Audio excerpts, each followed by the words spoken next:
What about kids? How was it raising the children with Granny Sarah? I was very blessed to have children. She was a wonderful mother. She used to wash all the nappies on the line there by hand, you know, the old flannel nappies before Huggies came into prominence. Now we had Jeffrey. Jeffrey went to Cape Town High.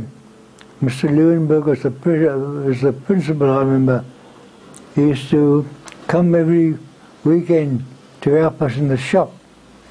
You know, I remember him, and once also he took on a bet with a Colin Ross to walk to a Manus for a bet, you know.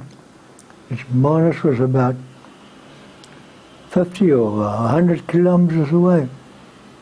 But he did it. I think it was Leonard, also went to Cape Town High. But Danny and Eddie went to Herzliya. Mr. Katz, I remember, was the principal there. Jeffrey, he wanted to go to Israel. I remember in 1948 it was compulsory that you join the Defence Force. Before he turned 18, before he was called up, he left for Israel. Became a gardener, joined the gardener there, and then we sent to Caesarea, to Benjamina there, to a school there. We intended settling in Israel. I never met my Uncle Jeffrey, who died in a car accident. Can you please tell us more about him? I remember he was a wicket keeper. He was, he liked sports, and he was very bright with cars, you know, he could recognize cars and what makes so well. And he went to Israel, and he got a job with Scandinavian Airways. And while he was there, he met his future wife, Dorrit Les, settled in Merkaz in 10 Elikon Street. And they had two little girls. One was Tali and the other one was Shelley. He became the manager of Avis, and he did very well for them.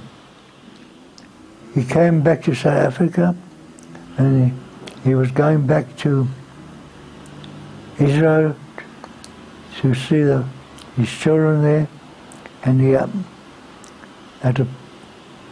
in Victoria West, wasn't strapped in, and there was a big Pantechnicon coming, and the sun was in his eyes, and the car overturned, and he was killed on the spot. And I remember going up with Danny to identify the body, and the body was brought back to Cape Town again for burial of finance.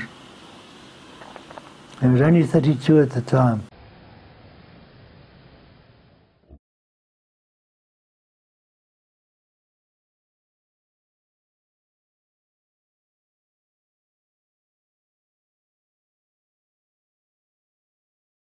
In 1967, you were the oldest volunteer around the world during the Six-Day War. I would love to know more.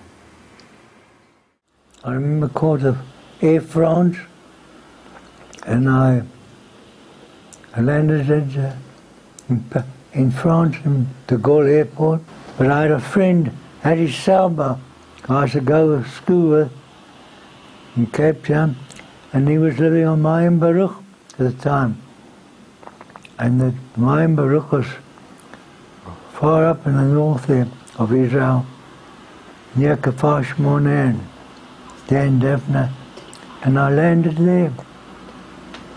And I remember South Africans afterwards came also to help there.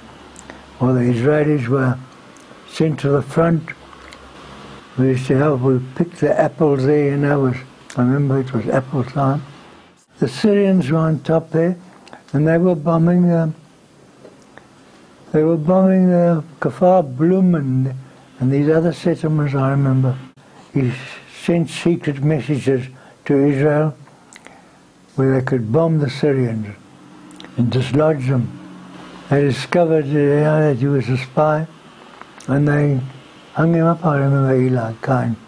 Then when we went up from the Mayim Baruch, on top of the bunkers, I found a book there with which the Syrians in Arabic there, I don't know, they something, they kept some records of something there. I gave it, I remember I gave it to Eddie. But I don't know, up to this day, I don't know what it was.